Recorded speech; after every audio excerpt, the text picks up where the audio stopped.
Good morning. Hello, everybody. Sorry for some reason, it's always a mad scramble for us because we're not really Zoom experienced even at this point, which is kind of silly. I guess I take it for granted because we've done so many Zoom things for meetings and classes, but I'm always attending. So I just kind of go, yeah, I'm going to do a Zoom Saturday morning. And then I show up here and go, oh God, I'm doing the Zoom.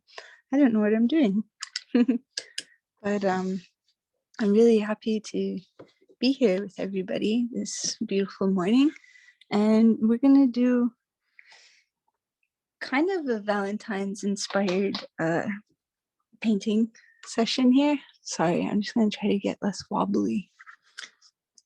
Okay, so this is Life is a Bowl of Cherries. This is kind of a colander or a strainer with a bunch of beautiful cherries in it. And you can do this with any three colors. So you just need one good red, pink, and then one strong color to be your background and your bowl, and then another color for the table. And I always get excited about the background and the table, like the pattern for a tablecloth or the pattern of a wallpaper, things like that. So that's always something you can add in later too, which is kind of fun. Lately in my own work, I've been doing a lot of still lifes. So that's kind of where the still life enthusiasm is coming from. Okay, so to get started, we're just going to do a couple of cherries here so that you get the hang of it. Cherries, I'm using Cherry Magenta here. That was an easy pick. So when we do a cherry, we're really just drawing the outside shape, and it's almost a heart. So I'm gonna start here, curling around, and you don't have to worry. See, this is the inside of the brush mark right here. You don't really have to worry about that. You're just scooping around and making this round shape, and then you're gonna come back up over here. And this is where you do the part where the cherry joins the stick. So it doesn't have to be filled right in. And the way that your brush naturally makes those shapes, that's going to show out the shine and the roundness of the cherry. So you can leave it, also this curly part from when we started right here, you can see there's a little curl. That's like a natural spot to put your cherry stem. So right from the center of that, we're just going to pull straight up to make a little line. Then we do make a bit of a blob at the end. That's where it attaches to the tree. And it's nice when you can put a bit of a curl into your cherry stem. So if you notice them, they usually have that. So I'm gonna try to curl this one. We'll do one more cherry here. So I'm right-handed, so I'm starting scooping down to the left, not really fussing about the inside, just really trying to get a round shape that's equal to the last one. And if it's a little too small, then just use a bit more paint to round out your edges until you're happy with them. And this is also where you can let the paint do whatever it wants to do in there. You can have it washy, or you can keep it very, very strong. Let's see, let's add in, you can go back in and while it's still damp, add in more if you want like a deeper color. Okay, so there's my second cherry, and now I'm just gonna connect this.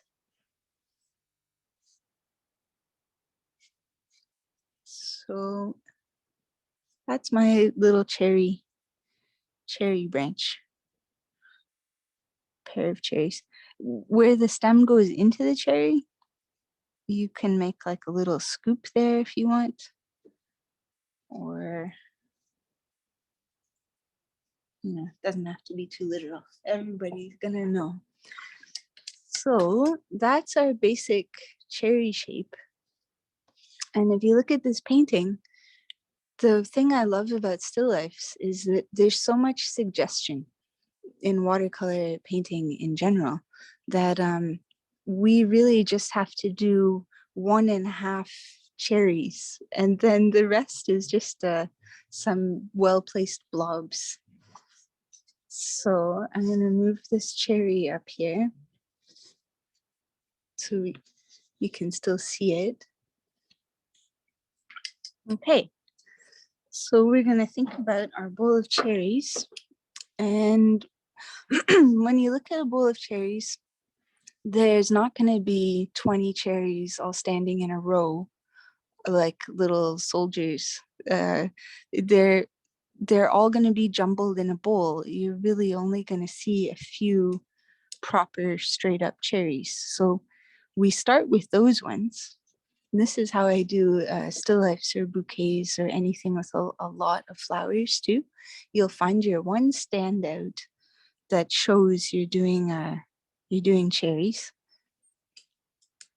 And so that's going to be this one, just like we did up here. We're going to do that, but a little bit smaller, a little more relaxed.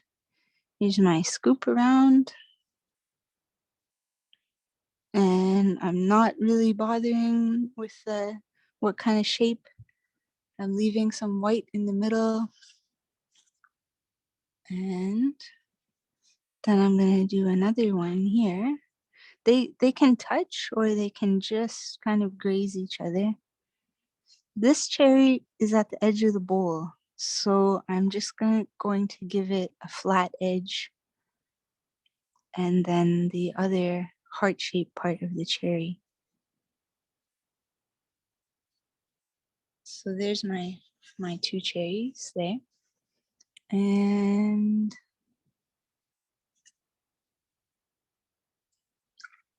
I guess it could help if we did the bowl first.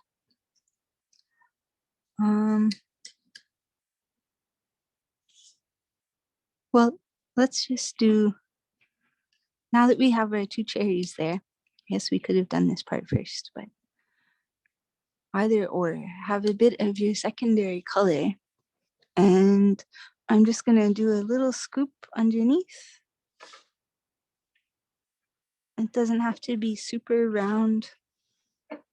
And then I'm going to do a little handle on mine.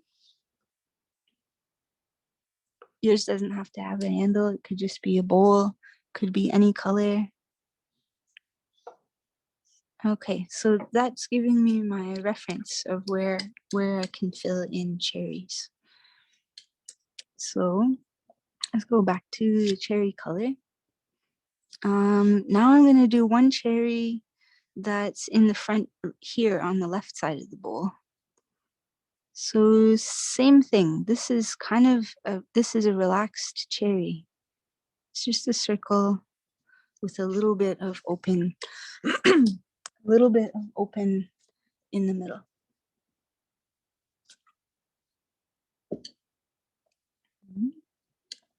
Okay. Now I'm gonna tuck a cherry in behind on the left. At this point, you're just kind of coloring in a little bit. And when you color in, you can leave, you can show that it's behind by leaving a little white space between the cherries.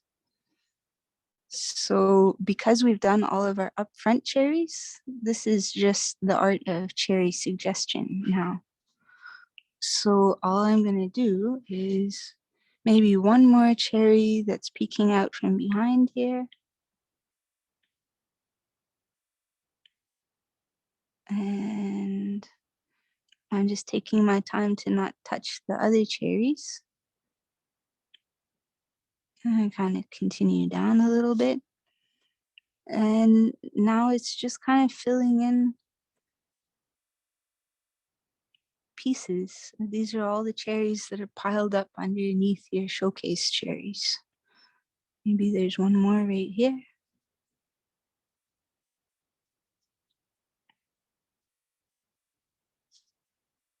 Okay, so that's my big pile and bowl of cherries.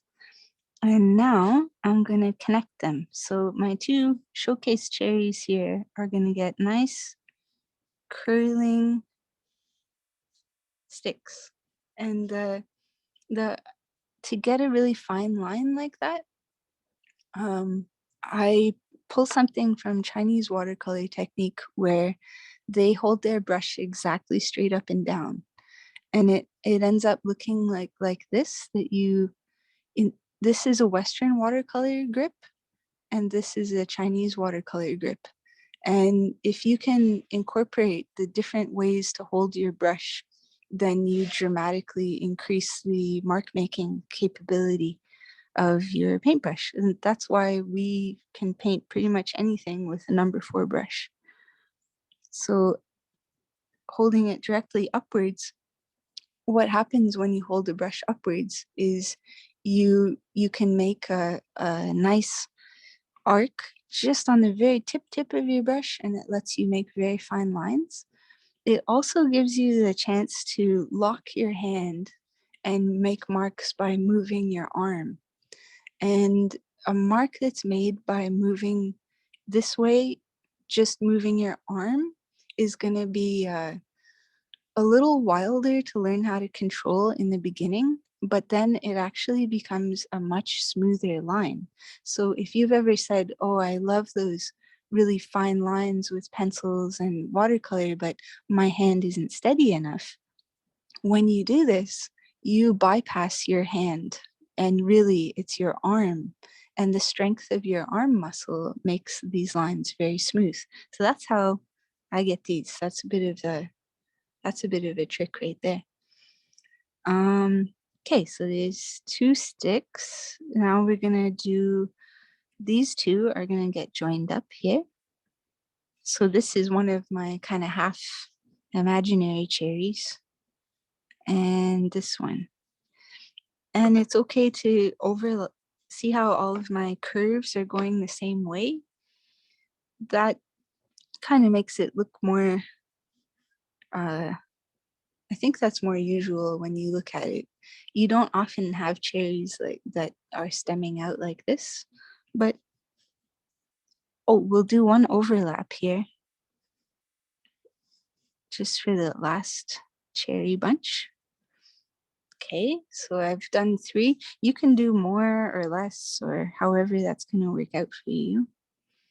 And now we're just going to do the little attachments. It's just a couple of lines at the top that shows how they were attached to the tree.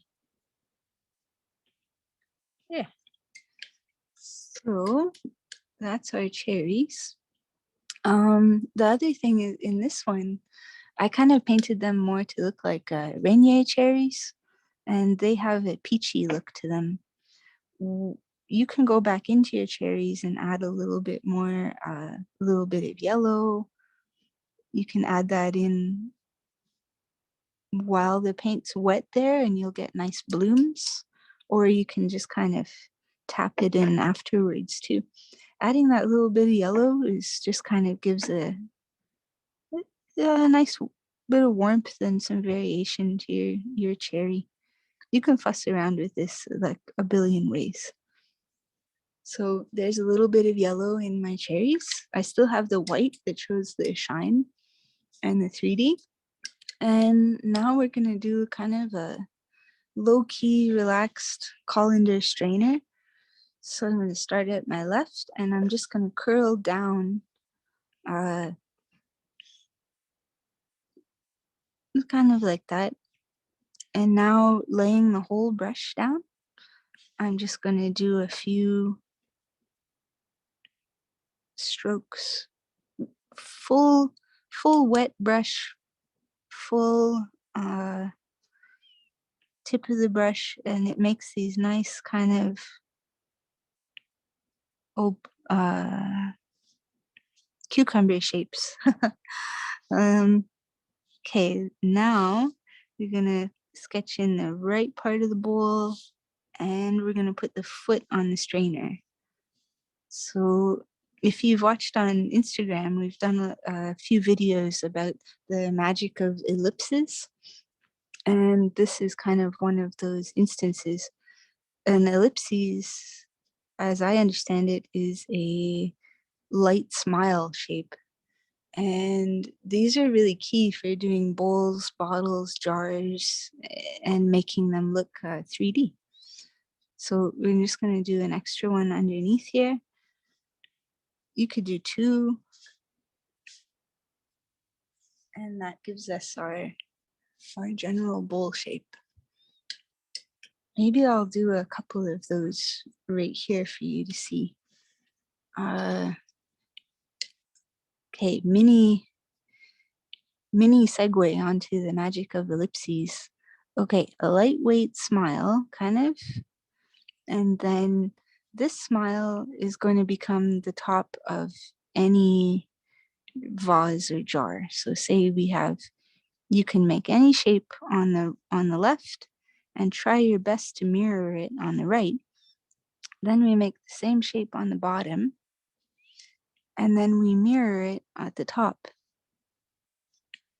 And that's kind of, let's see, here's a more pronounced one, like what we just did, with a little handle. And now we put a shallow side, Now for the bottom, you just match that same line. And then we flip it. Let's say we're gonna put, there's a giant, I'm almost getting into next week's class. There's a giant pineapple standing in this basin. There's the pineapple.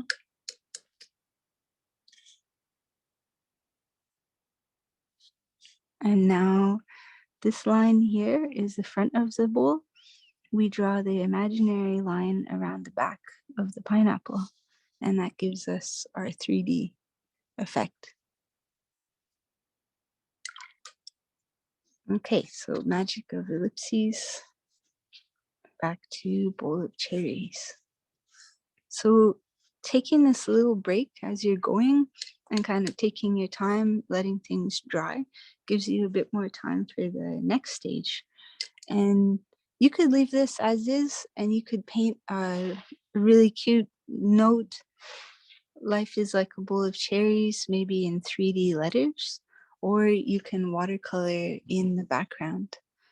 So maybe painting in the background is a little bit boring, but I'll do it anyway, just to show you.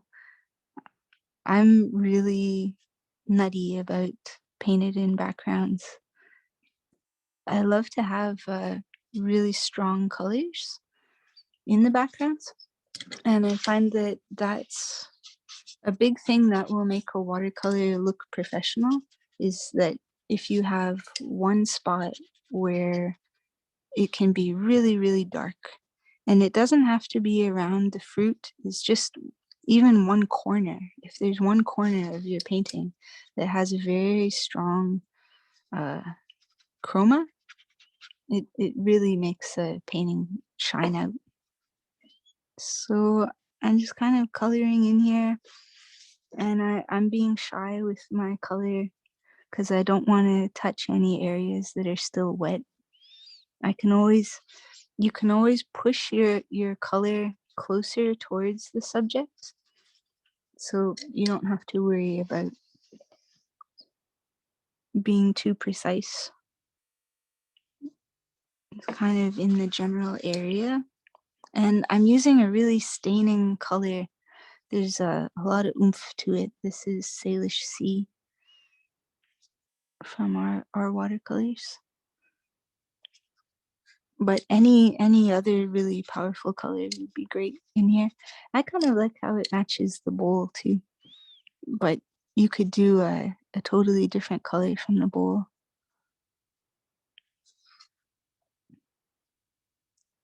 Okay, so we're painting inside these little cherry stems, just a little bit. And you can kind of see as we're moving it around and adding more water, we're gonna get nice abstract blooms in the background, give nice patterns. And I'm gonna make it really dark in this upper right-hand corner. This because I love to see the watercolor move and do things like that. Okay, and now I'm gonna bring the sides down, and we're gonna say in this one the bowl is directly at the top of the table. So I guess we'll do that again. We're going right down to the foot of the bowl and straight out to the right.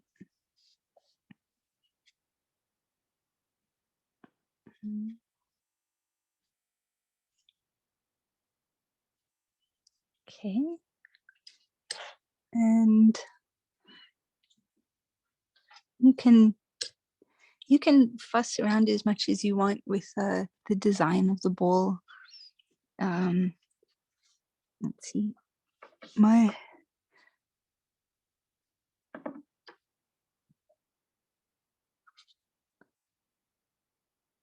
I'm always moving the paintbrush and the moving the paper so that I can approach it easily because I'm right-handed.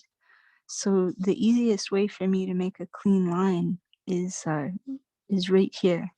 So if I can spin my paper and always be approaching it from my strongest painting spot, then I generally get a result I'm happier with. So don't be afraid to move your paper around. I think if you're teaching a class, it probably makes it harder to follow. But if you're at home, you know, it's all about what's going to make a nice looking painting for you. And I'm going to make this corner really dark down here too, just for some interest. Okay, there's our bowl of cherries. And now we're going to put in the tablecloth. Again, this could be any color, but it's nice to do something really graphic that really pops. So we've got a bright yellow. We're using Fall Poplar Yellow here. And I'm painting right up to that edge. If I touch the edge, we'd see a huge bloom into the tablecloth. Which, you know, let's do one here and see how it looks. That's how, not huge, I guess. Small things like that kind of remind you that you're doing a watercolor. You're not really doing a paint by numbers. It's nice to have the paint enter some of the, not be totally controlled all the time. So on the one side, I left it with a white line between it, and on the right, I've let the colors touch and kind of merge, and that's the difference that you get.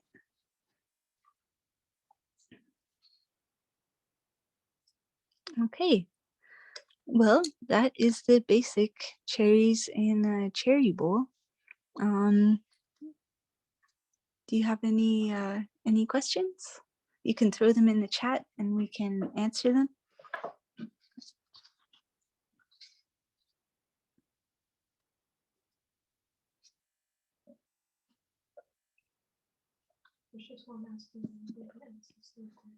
Okay, well, if we've done it right, we're gonna put the recording up on YouTube. And we tried to do this last time, and then we went and the recording wasn't there. So I'm hopeful that we did it right this time. And if so, this recording will be happily posted on YouTube later on today. So thank you so much for joining us for Cherries. Oh, uh, rich deep chroma. Okay, having my watercolor soup, opaque and watery. It's really depends so much on colors that you're using. These colors here are all very transparent and also very highly pigmented. So that's going to help get these wonderful kind of blooms and different things. Uh, It's it's nice to play around with different colors so that you know which ones are going to complement your painting. For something like this, the bowl could have been more earthy and opaque. The cherries, even they could have been more opaque. But for something like this wash in the background, you want a really transparent, really strong color to get those blooms and movements. And I'd have to say our paints are pretty good for the job. Okay. Thank you so much. And see you next Saturday. Thank you for coming out.